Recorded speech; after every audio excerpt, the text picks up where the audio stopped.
Hey everybody, it's Jason Blaha here, and once again it is time for a bench press day, and very happy with today's workout. I wanted to put 315 on for my main work set and just kind of take it to within one rep of failure. I wanted to take it till I got to a rep that felt pretty heavy, to where I questioned if I could get one more rep or not. Right, as in, I went into the fifth rep here. I paused it. I didn't get tight enough at first. You guys will notice I had to reset my feet a little after the first rep. It's a big no-no. I jump on my clients about that a lot of not doing that, and I just did something I get on my lifters about. But that's okay. I paused that fifth rep nice and good because I got to it. I'm like, well, I know for a fact I can get this fifth rep, so I'm going to pause it and then I'm going to rack it. And that was kind of the goal, to take 315 and take it to close to a rep max. Again, stopping with maybe one good grinder in the tank. So that's why I paused that last rep a little bit longer.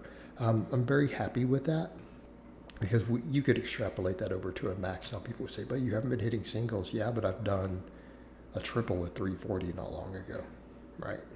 So we kind of know where I'm at, but I wanted to take that there, and then I want to just work that up a little bit. I don't think I want to hit a heavy single till I'm closer to my goal. I'm not going to jump on and hit a heavy single until I can get at least a 10-pound PR, okay? Or more. Be nice to get a 20. And that might be what I do. I literally might not do a true single until I know I can get 385. We're not far from that now, but I'm just going to work these up. So I'm going to just kind of take these up a little bit. That 315 went good. I might do a 325 or something next time. 335, whatever. Just kind of work them up and see where I'm at over the next few weeks. Again, I don't have a meet on the horizon. I just need to build bench strength. A lot of pause reps. What I've also decided to do, go with what I know has worked and built all this. I don't need to be doing a lot of other heavy work outside of that. I need some quality stuff in that 8 to 10 rep range. A lot of quality pause reps. Build muscle, build muscle, build muscle. Okay? Make sure that I keep a good tricep focus, but I'm really liking all the pause benching. I like throwing in the pause incline, just trying to keep it all within my recoverable volume. But I do like the fact that I've got two types of presses, two types of rows in, with good specificity. And I feel like all the pulling helps stabilize my bench, but it's also bringing my deadlift up. I feel like my deadlift is coming up, and I don't feel like my deadlift is limited by posterior chain right now. I feel like it's grip. I feel like it's back.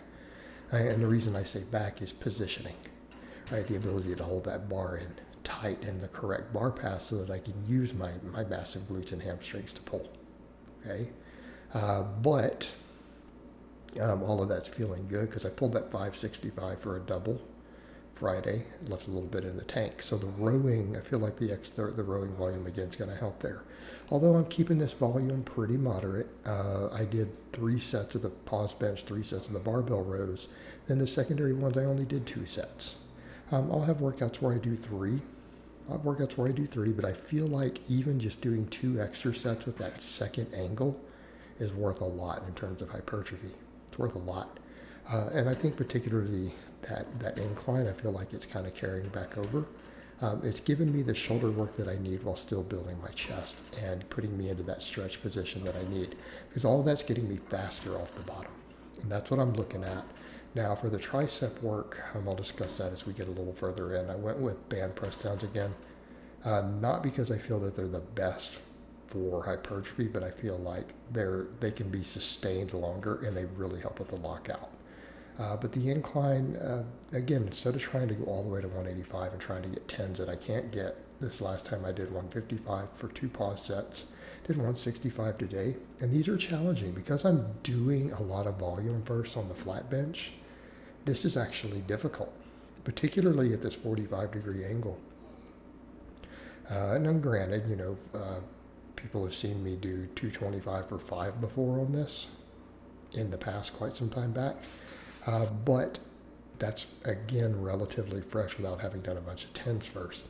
So what I'm doing is in this number of work sets, because I'm doing a pretty hard work set, heavy set first, knocking out all these 10s afterwards, I'm building metabolic fatigue very, very quickly, right? It's testing work capacity, but it's building muscle it's building a lot of muscle in a way that's not further beating up my joints. Because I do that one heavy set. And I'm a big believer in heavy work, and I do believe heavy work like that improves the quality of musculature. It improves the quality of hypertrophy. I believe it biases things towards myofibular growth. But we can't handle a lot of it. So what I do, I push it really hard for very low volumes, and then I'm coming in and we build muscle afterwards off all this metabolic work. But again, we bias the quality of this work because we've done really heavy stuff first. Always. So as I get further into this, though, the work capacity gets difficult. So even these 165 sets, because they're paused, because they're at a 45-degree angle, I'm coming down, giving a hard touch, sinking them. They're very challenging. They're very taxing.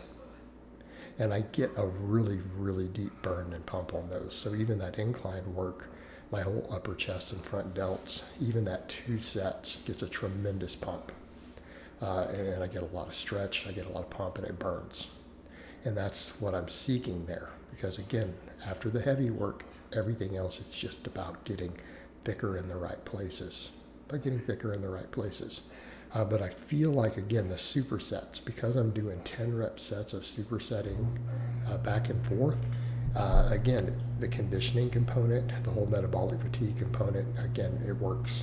And it works very well for building that muscle mass. Now, coming over to what I did for triceps today, I decided to do what I did last time and do 5 sets of band press downs, mainly because we are getting a lot of pressing volume. We're getting a lot of free weight volume.